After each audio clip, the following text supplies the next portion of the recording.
Good morning, everybody, and welcome to Living Astrology with Janet. It's time to grab your cup of coffee or your tea, sit back and relax while we chat about what is going on with the stars and the planets above us. For heaven's sake, it has been quite the week, and today is going to be one of those rare days when astrology just isn't symbolic. It's showing up in the world around us in vivid living color. And it is kind of a week. It's been a week where we are really living one of the strongest as above, so below signals that I've seen in a very long time. Not that it's not always there or with us in this way, but certainly this week is really driving the point home that we live in a world where the planetary movements are symbolic or are sort of the correlation to what's happening down here on the ground below. For those of you who don't know, I live along the Skagit River in Sedro-Woolley, Washington. And if you've been listening to the news, you know that we have been under the gun by several atmospheric rivers that dumped like upwards of 15 inches of rain on the area, and I'm surrounded by mountains on either side, a river running in between them. I am luckily safe and dry up a little bit higher from the river. It doesn't move quite this high, even in a flood situation, but we are effectively cut off right now. We can't get out literally because the river is over the road on one end, mudslides and landslides on another side, and then up river by floodwaters. So, but I'm warm, I'm safe, I'm dry, we have plenty of food, the power is on, and so I feel extraordinarily lucky to be able to be with you all today. However, this morning we were awakened by my youngest daughter who lives in Burlington, Washington, which is literally just about, 10 miles down the road. And she has an evacuation order. She has had to leave her house. I just saw pictures on the news before I came on this morning of the street right by her house. We go through that intersection anytime we go to her house. Her house is the one that we have all of our Christmas parties at. Our Thanksgiving is there. Our cookie day is there. And she has evacuated with the dogs and everybody else. So it is a crazy time here. And what has been really like banging in my brain over the last couple of days is the astrology of it all, because it has been so much of a mirror to the events here, at least here in the Northwest. Now, I know even the East Coast, you guys are getting dumped on with snow, right? So, there's been my friend Debbie, who you see here in the morning show, she told me that in Florida, they've been getting tons of rain. So it's not just an event. I happen to live in the Northwest where we're, under this gun right now, but this is all happening a la Neptune, right? Neptune, Uranus, the planet of surprises and shocks and upsets. Mercury, unbelievably, being the farrier of the messages between all of the planets. And it is striking to me that this is happening. Neptune turned direct on Thursday at 29 degrees of Pisces, a water sign. Uranus is sitting at 29 or in the 29th degree of Taurus. Mercury was at 29 Scorpio. I think he is now today at 0 degrees of Sagittarius. And we have the black moon Lilith at 29 degrees of Scorpio, still anchoring that karmic degree in these water signs. And then as well, Mercury is dancing with a couple of other planets, bringing up these messages. So 3 planets, at least, with a 4th being the black moon Lilith in anaretic degrees all at once. It's like piling on all of the lessons, right? And it's a rare and powerful alignment because it simply doesn't happen all that frequently that we have all of these planets happening. I also checked the moon this morning. The moon is at 29 degrees of Virgo until 11:04 a.m., just about right this minute, finally moving 11:04 on the East Coast. So 8:04 my time right now, moving into the sign of Libra, hopefully bringing some balance, some calm for everybody in this particular area. So when we have these three planets at these anaretic degrees, they literally show us how the world responds to those kinds of degrees or to those particular movements. So we're going to walk through what's going on here with the flooding in Washington, what's going on with the Venezuelan oil tanker that was kind of taken over by the USA earlier in the week. Oil is also a Neptune ruled resource. What about earlier this week with the 7.0 and above earthquakes in Alaska and in Japan, and the resulting tsunami, not anywhere near as huge as the ones that have happened in the past, but earthquakes are also a Neptunian and Uranian impact. And the astrology behind all of these events. We're going to break all of this down. Plus, we're going to take a look at Saturday's Mercury-Pluto sextile. How is that going to play into all of this? And Sunday's Mars-Neptune square, right? That's happening. And the new Human Design Week, which is coming up on Sunday as well. And this is just such a powerful time for all of us. And I love it when we can look at the outer world and see it as the reflection of what has been going on in the astrological world. So Neptune is sitting at the 29 degrees of Pisces. This isn't just the last degree of Pisces. This is the last degree of the entire zodiac, right? This is just before we start the new round. And this is the end of ends, right? This is the dissolution point of all of the energies. And at 29 degrees, what we see is peak intensity, and then a culmination, if you will, of all of the events that have occurred while Pisces has been home to Neptune, and endings, right? We end up with the ending of something. And along those lines comes a whole host of uncertainties, right? A lot of uncertainty. Where do we go from here? I can just feel I woke up this morning just feeling the anxiety, likely from, what was about to transpire for my daughter, and the uncertainty that it brings up when someone's knocking at your door and telling you to evacuate, right? Or what happens here is our phones ring and blare, this thing that says, get out now. This is your go time, go. And that uncertainty, where do we go? How long will we be gone? How do we take care of ourselves? And all of that kind of stuff that comes up for humans when we get caught in that kind of uncertainty. And then boundary dissolution.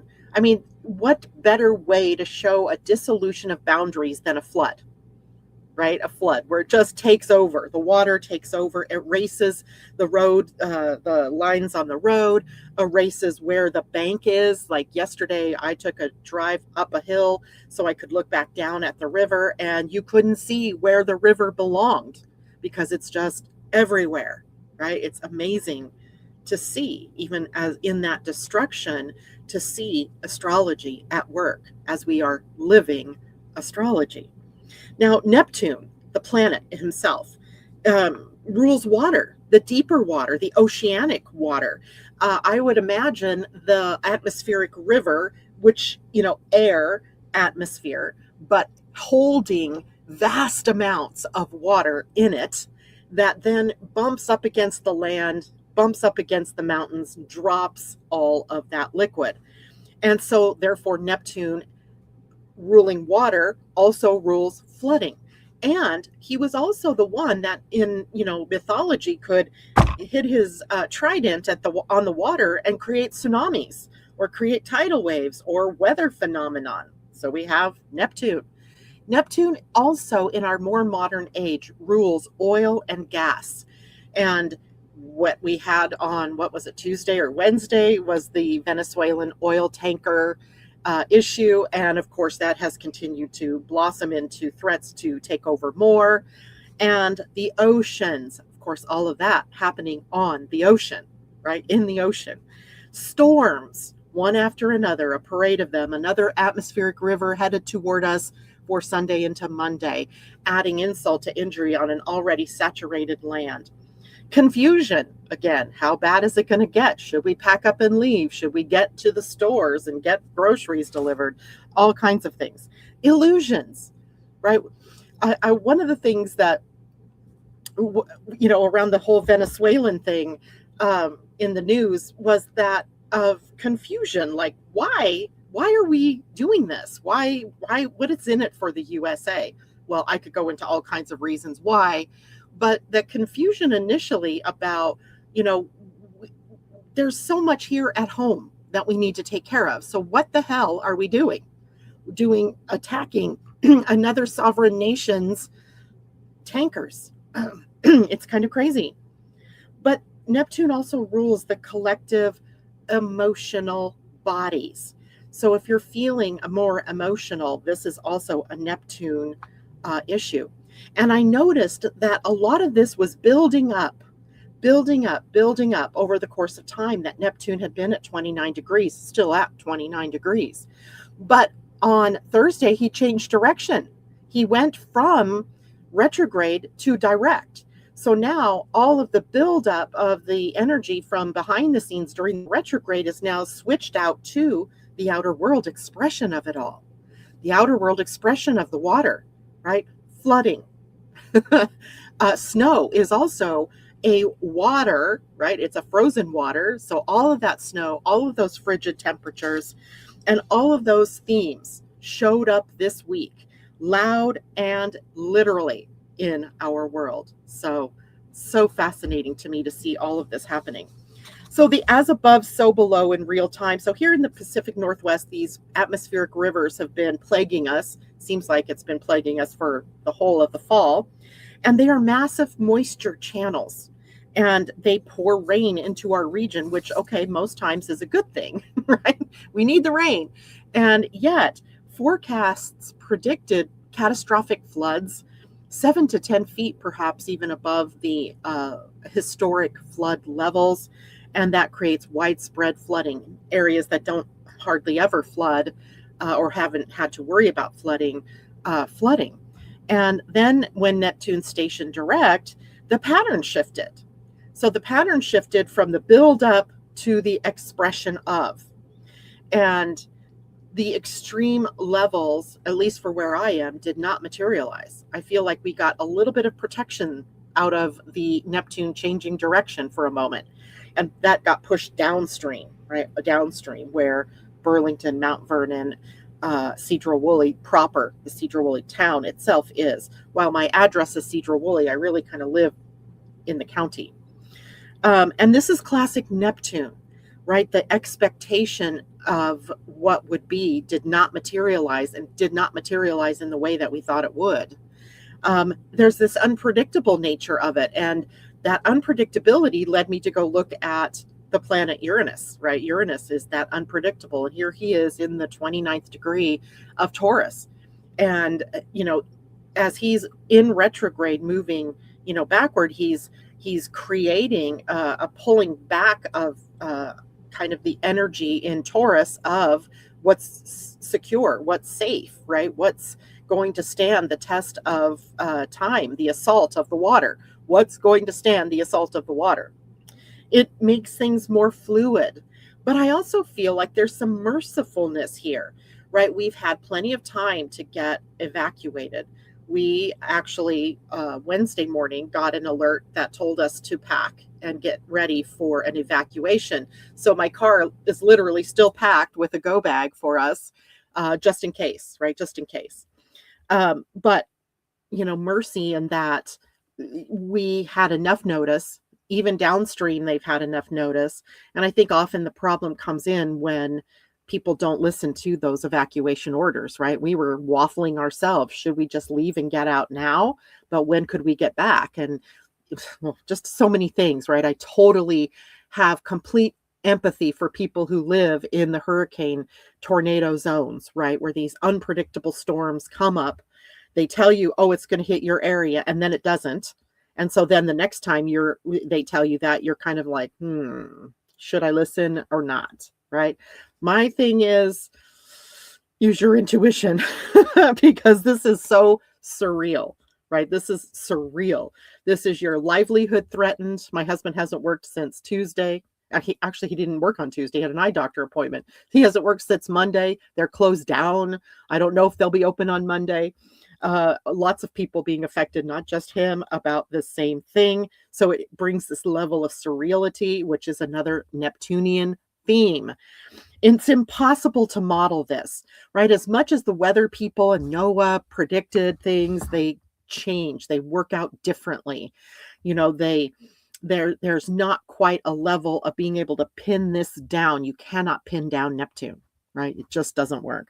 And the changing of the flow at the last minute, right? There's so many different variables in all of these different transits that are happening. So this is a perfect example of as above and so below. And I'm going to share a chart with you that I even found kind of stunning this morning as I was looking at this. Here's the chart of the day, or the chart of the moment. And you can always do this, by the way, by going to astro.com. And on their homepage, in the right column, if you just scroll down a little bit, it'll say chart of the moment. And you can click on that and it brings up a chart for that moment. So this was, well, I cut off the time here, luckily. I think it was probably 7 o'clock this morning. I checked this out. And here we have all of these connections, right? Here's Neptune. Down here on the bottom right corner of this chart is Neptune and Saturn in Pisces. Neptune at 29 degrees, Pisces, and 25 degrees for Saturn. There's Uranus up here. If you just follow the shorter green line up and to the right, there's Uranus at 28.56 or 36 in what we say in the 29th degree. That goes up to the moon up here in Virgo. At the very top there, you'll see the moon was at 29 degrees of Virgo, and that is in a sextile to the black moon Lilith at 29 degrees of Scorpio at the 9 o'clock position in this chart, which then connects down to Mars the catalyst, and Mars the catalyst at 27 degrees, also aiming at that 29th degree, and that will occur over the weekend. And then leaning over back to the 29th degree Neptune. And in between, you know, I highlighted the water signs of Scorpio and Cancer and Pisces, where you can still see, you know, the grand water trine as evidenced by the blue triangles that we are still being impacted by, right? Lots of water, lots of flow, and lots of things that are Neptunian ruled, such as the oil story of the week, right? So here we go. And without waxing political, right? This is me just saying these are the things that are out there. Neptune rules oil. Neptune rules petroleum and gas and international waters, right? The international waters. Neptune has unclear boundaries and things that dissolve or slip through our fingers, right? This is a Neptune kind of thing. So this week's news about the U.S. seizing a Venezuelan oil tanker was pure Neptunian symbolism. I couldn't have made this up, right, if I had tried. And the confusion around the ownership, who owns the tanker, and you know, what is it that we are trying to accomplish as a country or as a citizen of the world? What is it that we are trying to accomplish? Crossing international boundaries, right? Neptune crosses boundaries, doesn't recognize the boundaries, right? At times. And a vague, I guess we'll use it, coming from the leader of the USA about what happens with the oil. I guess we'll use it. Very Neptune, right? Very Neptunian. Oil plus confusion plus unclear boundaries or unclear jurisdiction over the ownership of the tanker and, you know, what becomes of the tanker and all of that. Textbook Neptune at 29 degrees. It's crazy, people. I'm telling you, I can't make this up. Let me stop for a moment and say good morning to everyone coming in. Good morning, Terry. I know we're safe. Amy D, good morning to you. And Terry says, hope Londa is okay. I hope so too. I'm sure she is fine. Joan Durchie, good morning. Hope you're okay out there on the coast. Jacqueline, happy Friday. Astro Design Family Tribe, not family. I made that up. Christine Buckingham, good morning. Tom, how are you doing? Pineapple Express, indeed. Pineapple Express is another term. They kind of stopped using that term around here, though, likely because of its connotation to, the Hawaiian people and I don't know, something to that effect, but now called atmospheric rivers. Headlines that Vancouver's main highway was closed, a photo with road closed signs, 10 centimeters of water and cars driving past road closed signs. They do that here all the time. My daughter and I and her husband and Terry, last night we were watching this video or listening to this woman who was in a car driving through the flood at the end of our road here. Oh, really? Are you that dumb? Luckily they made it. And you could hear a kid in the background. Ah, breaks my heart. People could do the dumbest things. Does Neptune rule theft? I would say that in the unknown quantity, likely. Yeah, the unclarity about who's taken what, that's distinctly possible. I also think that might be Pluto. Remember the story of Pluto, Hades stealing or kidnapping, thieving Persephone away from her mother. That is likely a Plutoan theme, but Pluto and Neptune right now are in a very powerful sextile, right? Even though Pluto is in the early degrees of Aquarius, Neptune will move into the early degrees of Aries very soon now, and that will put them in a sextile. And that sextile has consequences over a long period of time because they've actually been in a sextile throughout the 1960s, late 50s, all of the 60s, I think maybe even in the 40s. So they hold this space for a very long time. Then it wanes, and now it's coming back up to being in a very close sextile. And then again, it'll fall way down in, I think, 2029, something like that. So possibly we see more and more of these kinds of things that may cross those lines between the different rulerships. Teddy moved up to the second floor. We are safe, seeing National Guard on the dike now. Yep, the National Guard. Here's the use of the National Guard, people. Not to go in and hassle immigrants. That is not the proper use of the National Guard. The National Guard is here to help when catastrophe strikes or when the need is great. And thankful, for them at this point, 200 of them joining the efforts here to sandbag and to get people to safety, to get people out of their homes and, alarm them to what is happening. Christine, leader, ownership is clear. It belongs to Venezuela. Yes. Or to the company that owns the tanker versus the country that's trying to export oil against some kind of sanction that has been placed upon them. And, I just have to, I have to say, part of what I feel like is an undercurrent here is the oil. It's about the oil and the U.S. wanting access to another country's oil. Apparently, Venezuela has the largest reserves on the planet at this point, even surpassing what is in the Middle East. So sit on that one for a while and see what you think. Christine Buckingham, it was a funny movie too, Pineapple Express. Yes, it was. Pluto is a good dog. That would be the Disney Pluto.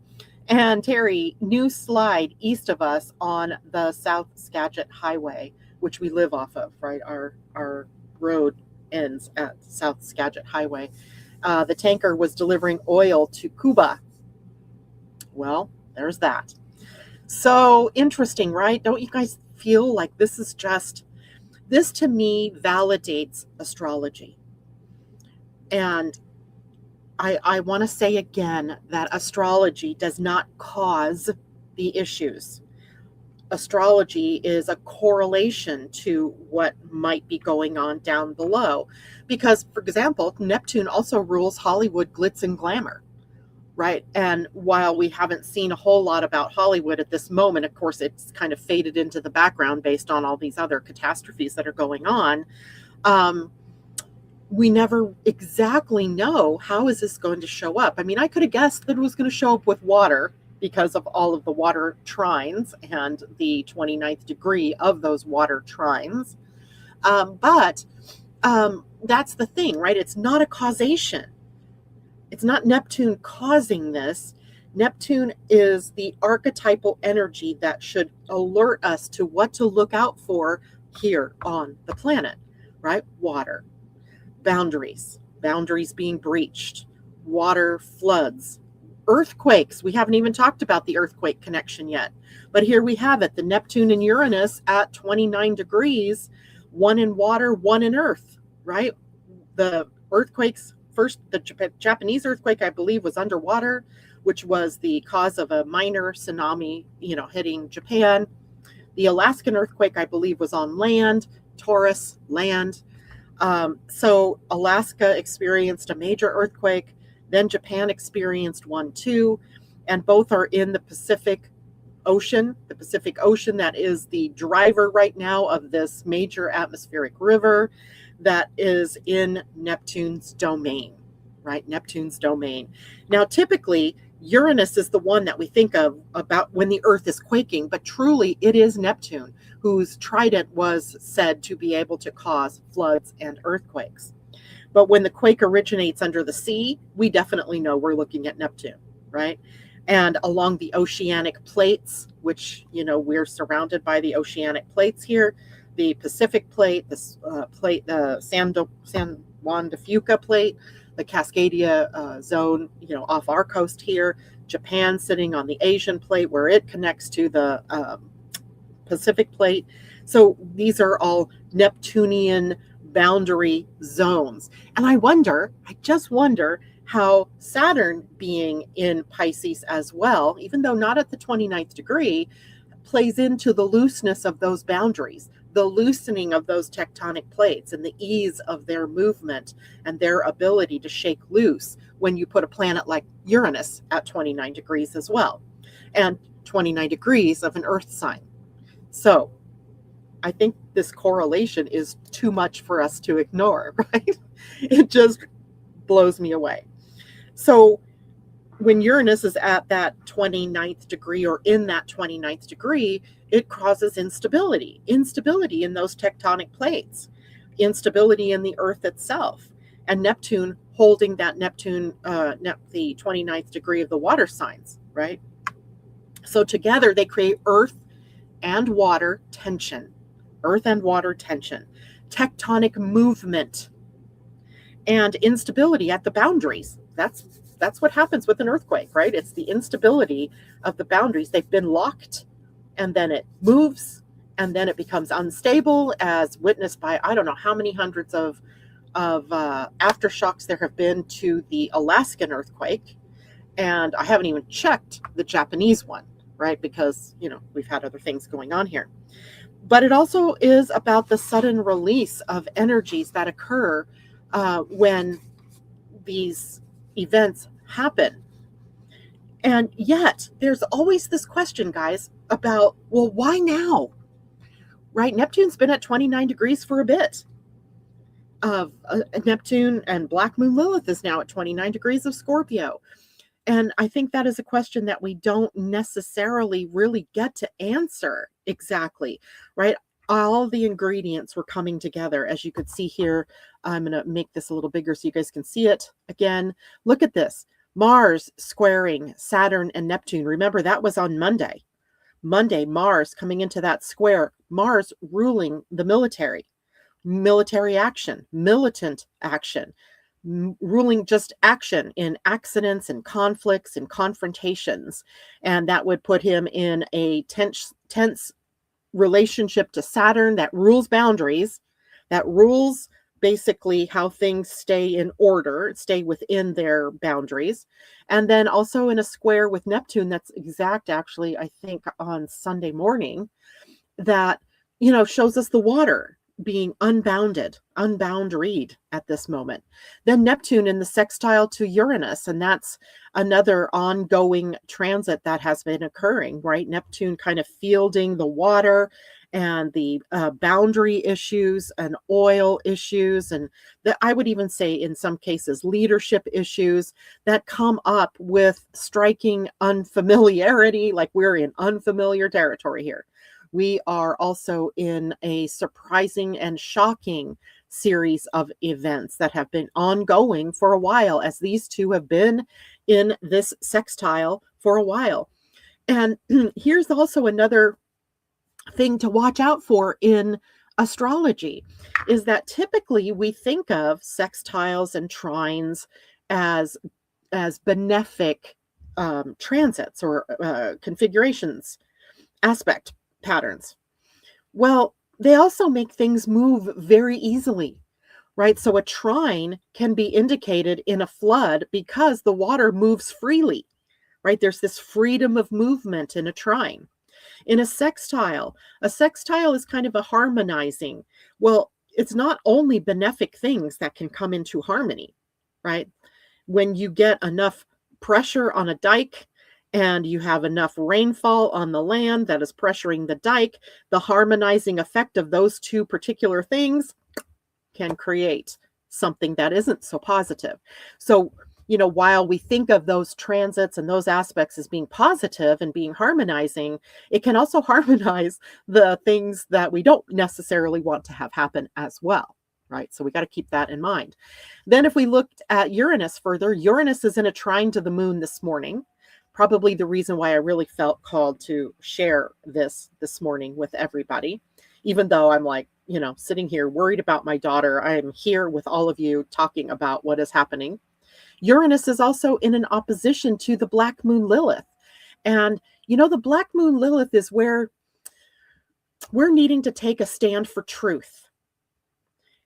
She's not a planet. She is sort of a mathematically contrived piece.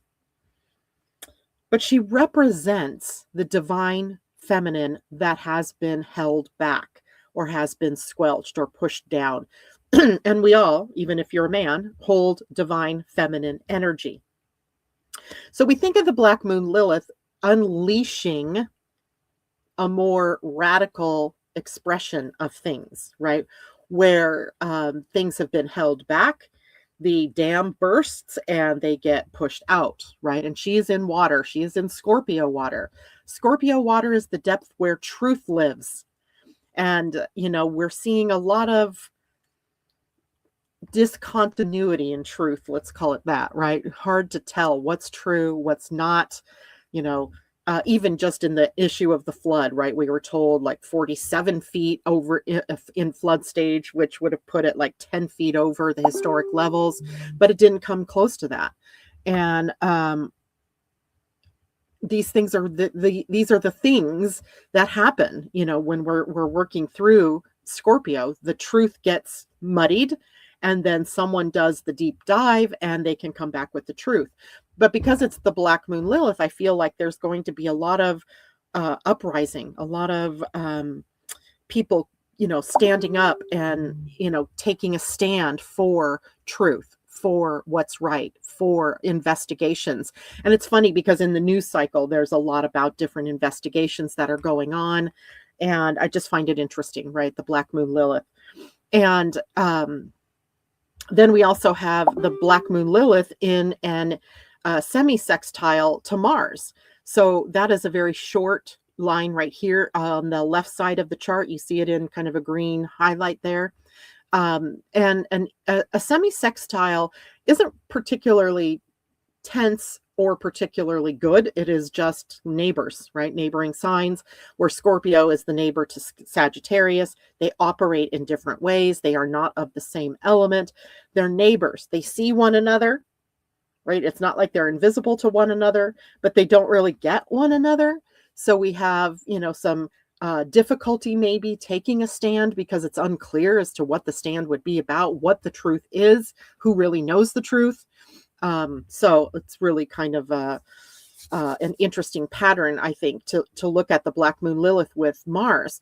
And, in a way, they are kind of brothers and sister to each other, in that the black moon Lilith is very action oriented, and she's very much taking a stand for, in her case now, for truth and deep investigation and passion.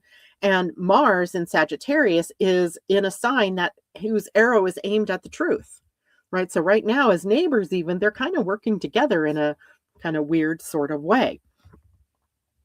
So what we can say then is that all of these energies are sort of working together to create the seismic activity of this week, whether that's seismic literal like earthquakes, whether that's seismic as in the impact of an area by flooding or by snow or by winds or other things that have been going on, and as well the impact of seizing another country's sovereign property. And how does that play out, right, over course of time? So I'm sharing all of this with you because I just find it to be so illustrative of astrology and how we can use this in a positive way, right? It doesn't tell us what exactly is going to happen, but it tells us what the elements are that are available.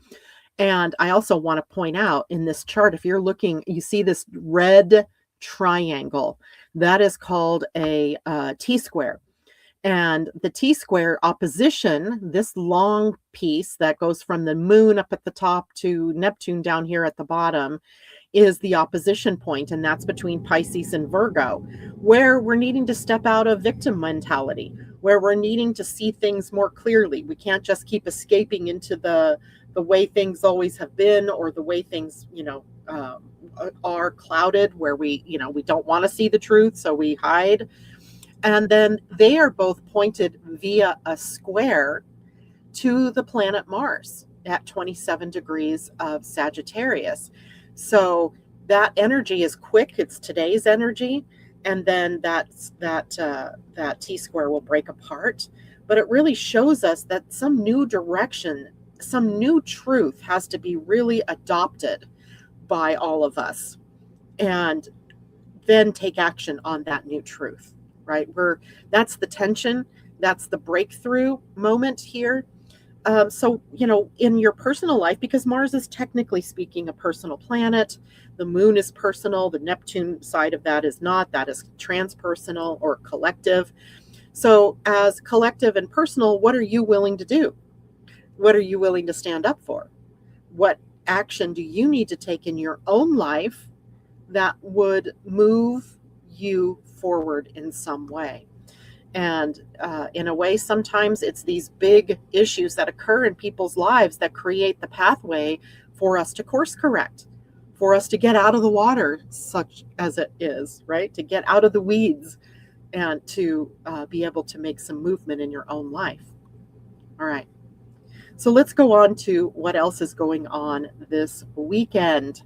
Let me see, am I missing anything here? Black Moon Lilith matters. Yes, she does, in a way that I don't think we have really appreciated maybe up until now. And she has a 9-month transit through a sign. So she's ending a 9-month transit through Scorpio. So if you think about the things that are being revealed or the things that have not been being revealed over the past 9 months, if you think about the impact of water on the planet over the last 9 months, right? That takes us all the way back to, somebody do the math for me. It takes us back into March when she moved in, likely moving into Scorpio around the time of the eclipses pattern, that happened in March. And, that next move that she makes is into truth-telling Sagittarius. And for the 9 months period following that, we'll have her in that particular space where we might have to be dealing with self-righteousness. We might have to be dealing with how do we blend philosophical beliefs, and personally, how do we up-level our belief system? And the other interesting thing, her presence in Sagittarius might really break open the whole Epstein issue, right? That's like simmering right now, and it'll just be interesting, right? Keep your boots on, I think. Even though she's moving into fire, there could be a lot of fireworks in the making over the next 9-month period of time. I think I'm going to follow her more closely over the next 9 months and see what happens here. Okay, so let's go. There was something else I was thinking of that I wanted to share. Not yet. All right, so the next thing that we want to look at is Mercury at the final degree of Scorpio. And let's see, I think that is today. He moves into Sagittarius. He moved into Sagittarius yesterday. Forgive me for that one. And when we look now, he is going to come into that sextile with Pluto over the weekend. So he's moved through that 29th degree of Scorpio. Then, that we had the truth, that we had secrets, we had the power dynamics in our faces, with his presence there at the 29th degree in the transits earlier in the week. The abuse of power, Mercury is the messenger, and he's delivering the message of, where are these abuses happening? And he, at that 29th degree, might have been the one exacerbating the disclosure information, the investigation energies, the sharp communication going on, the dulled communication going on where we're not getting the truth, crisis decisions, shadow revelations. Those kinds of things are all Mercury in the transits. He was trining Neptune on Thursday, and he was trining Saturn on Sunday, and then he was opposing Uranus on Wednesday. So we had a lot of Mercury stuff. If you think back to Monday's show, we talked a lot about, the things that were going to be coming up as he was moving through those final degrees of Scorpio. So you think about this week's political rhetoric that was going on, the emotional volatility in the collective, the way conversations felt heavy or intense that you might have been having, just the news cycle in and of itself, the heaviness there. And then with 3 other planets being at the 29th degree, we had this peak energy. We had this peak emotion. We had this peak event type energy, right? Those 29 degrees. So the culmination, like, what does all of this mean, right? So we have this triple 29 degree culmination point being lit up. And it's also being lit up in your personal chart too. So you all may feel like you're also, heading headlong into something. But there's a spiritual meaning in all of this. And that's the thing we need to remember. There is a spiritual meaning in this. For Neptune at 29 degrees Pisces, it's about emotional endings. It's about dissolution. What are you letting go of? It's about spiritual fatigue, like being bombarded with all of these things. And the water symbolism. What is the water symbolism? It's memory. It's intuition. It's instinct, right? It holds memory. With Uranus at 29 or in that 29th degree, it's the destabilization of systems, right? You see very clearly what works and what doesn't work when Uranus is at the 29th degree, especially when he's in 29 degrees of an earth sign. You see earth events, floods, earthquakes, especially the surprising things that happen, sudden reversals where things turn around on a dime.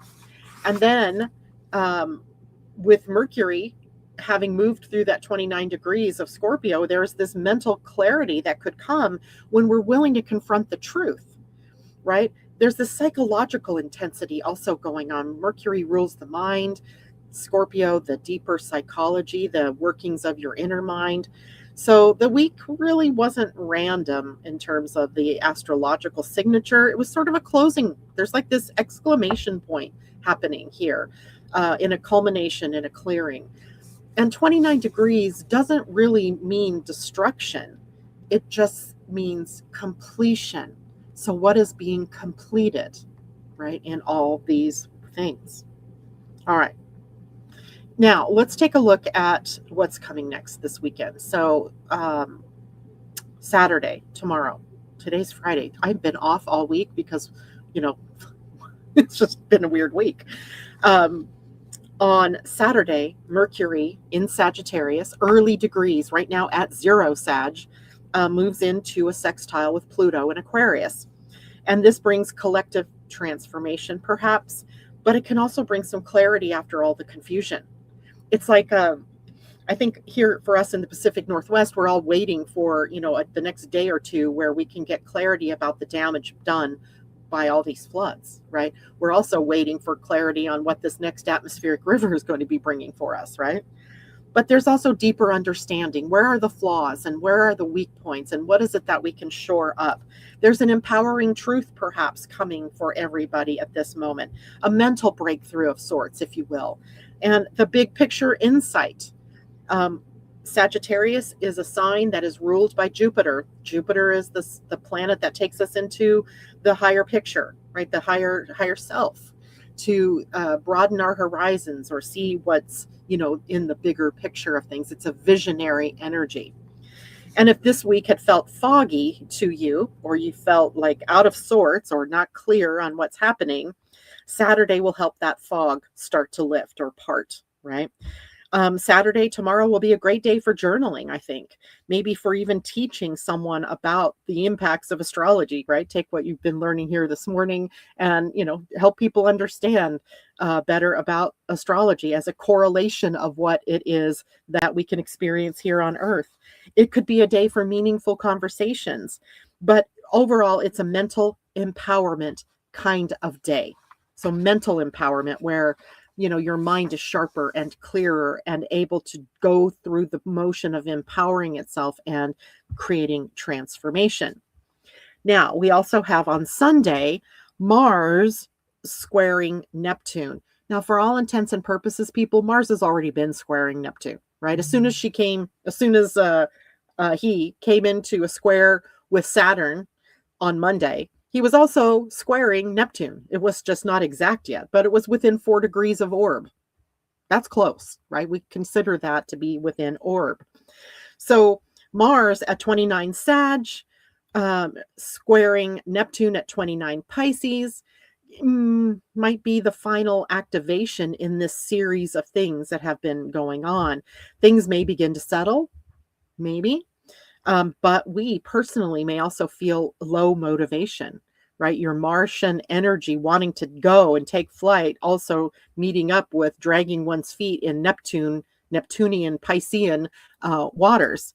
There can be some fatigue, right? Tiredness, lethargy, where you're feeling like, I just don't have the get up and go.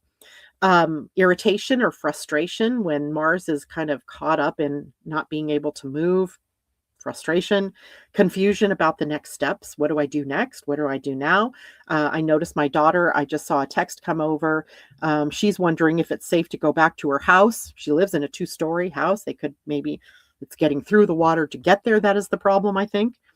So confusion about the next steps. Is it safe to go? Do we go? Do we stay? Those kinds of things. So Sunday is not going to be a day for pushing, right? Don't push things. It is a day for rest, maybe for meditation, spiritual reflection, creativity, do something fun, letting go. Mars wants action, but Neptune wants surrender. So they almost seem to be working at cross purposes to one another. But together in a square like this, they create a spiritual pause point, a point where you can come back into your center. Right? That's what the action, really could be used for, is coming back into your center point. Now, we also have a new human design week dawning on Sunday, and I'm literally going to share my screen with you on that one.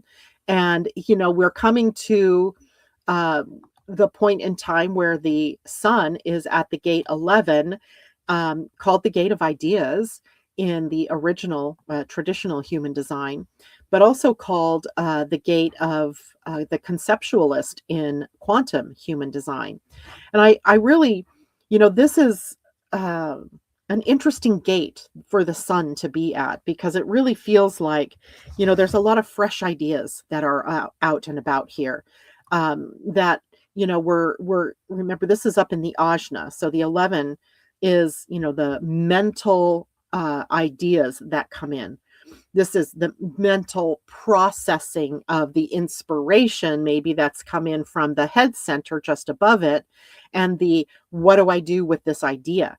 Is this my idea? Is this mine to give to someone else? And if it is my idea, what steps do I take? So it's got a lot of conceptualizing energy. And, conceptualizing is a little bit abstract here. Right? We're not really talking about the strategy of something. That would be much more, Saturn kind of issue. But the sun here is the conceptualist. It sees what could be. It sees possibilities. And inspiration. maybe for what those next steps might be, or what it might look like for us to take those next steps.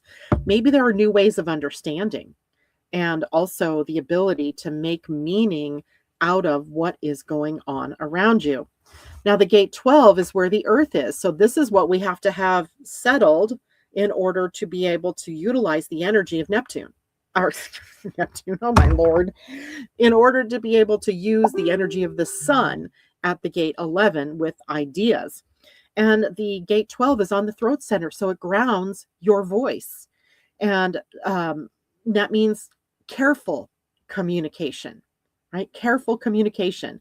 This is also a gate that literally energetically is pulling in energy from the solar plexus down here. So it could also be about emotional intelligence and how it is that you're going to express the emotional energy that you're feeling.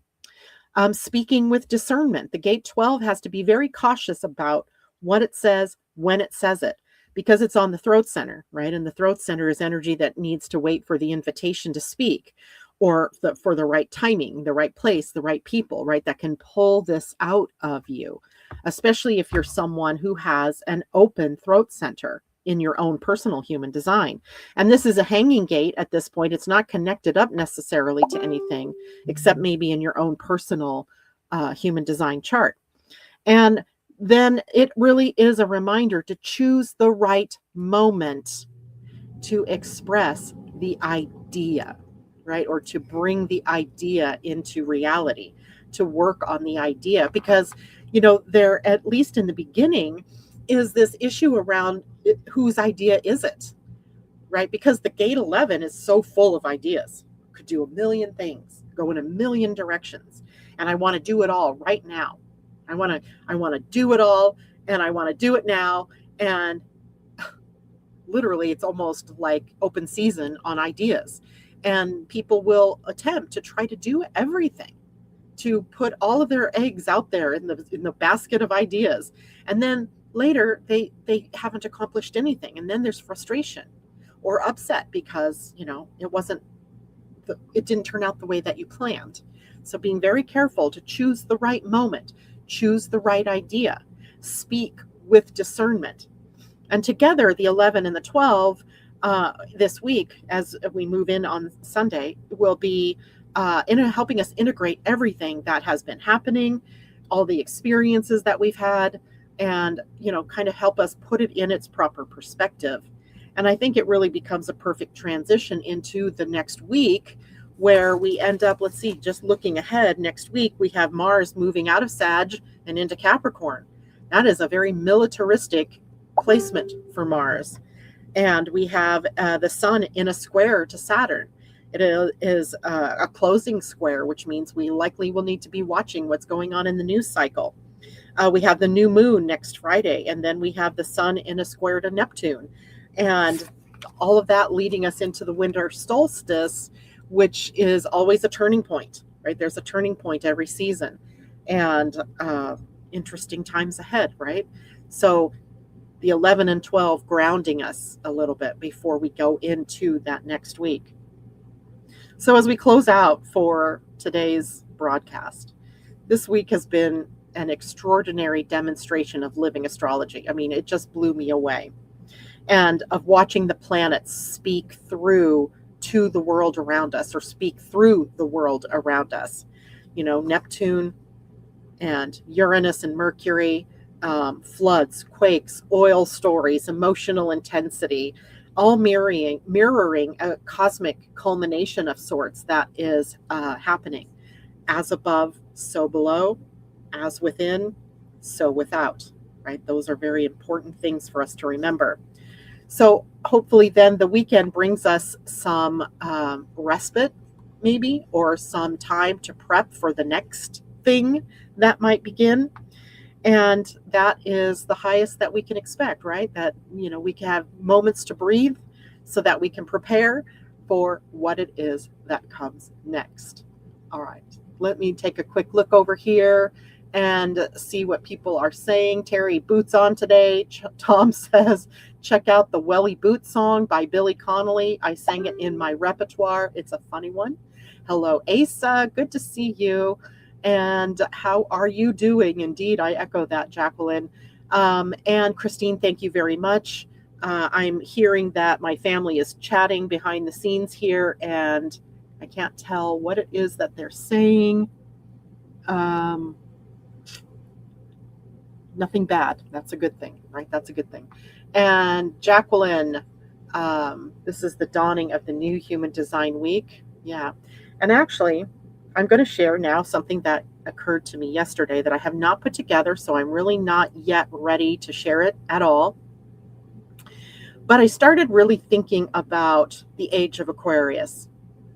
And I kind of got pissed off because it is not living up to its hype, right? In my estimation. And you remember that I carry the sun at that gate 12. So often I'm channeling the frustrations and the anger, the upset, the questions, open head, open ajna of the collective. So obviously some of you out there are asking the same questions that I started asking, like, what the hell is going on with the age of Aquarius? Like, where did it go? And, I certainly don't look around and see brotherly love in the way that I would have been expecting it. And here's the problem: expectations, right? Here's the other thing that goes on here is that before we get to brotherly love, we go to see all the shadow of what isn't that, right? So, as this time period that we're in with Pluto and Aquarius, really, I think, being the harbinger of that dawning of the age of Aquarius, I started looking at all the things that are not that way, right? And I asked several questions in several different realms, like the weather issues, like the political issues, like, I was worried that maybe the age of Aquarius was going to bring us to this Borg state, like in Star Trek, right? The Borg, how we are, all supposed to streamline and be like these automatons, just, doing things by rote and not having any individuality. And that's certainly a shadow of the Aquarian age. The potential is there. And yeah, Christine, we get stinking robots and AI instead of brotherly love. Oh, that's so funny. And so I asked all those questions. So I am now going through the astrology for each one of those questions. I don't know that I can do this before the end of the year, but I'm going to bring this up because I really feel like you all must have those same questions. Like, why are we seeing this? Why are we seeing this movement across the world to more authoritarian establishment of government? Why are we seeing the undermining of democracy in such a drastic and terrible way? Why are people so, trying to be very careful how I say here, why are people so blind to some of the people they're following in the world? Right? Because when I look out at the pantheon of leaders in our world, there's no one out there that stands out to me that is of an Aquarian age, the negative Aquarian, maybe, the negative Leo, even the opposite sign of Aquarius, Leo. But I'm hard pressed to see. And yet I know that at some point it has to shift. Remember, Pluto had been in that reform area of his declination. He's now since moved into regular declination, but will return to that extreme declination again next fall. So much that I want to answer for you, because I want to answer it for myself, right? I can't almost tolerate it anymore, right? I've got to go looking and find the answers. And then besides the answers of the what is happening is, well, what can we do about it? Like, what can we do to push, not necessarily push or force, but to create that new reality? Because we get to create it. But it's really hard right now to see where it is that we can do that. So I wish all of you peace. I wish you all a great weekend, a weekend of being able to see things clearer, of moving out of these 29th degrees of change. Now, remember, the 29th degrees do lead us to the 0 degrees of the next sign. So what's culminating turns into what gets birthed next, right? So be watching for that as well. And hopefully I will see you all on Monday. Have a great weekend. Bye for now.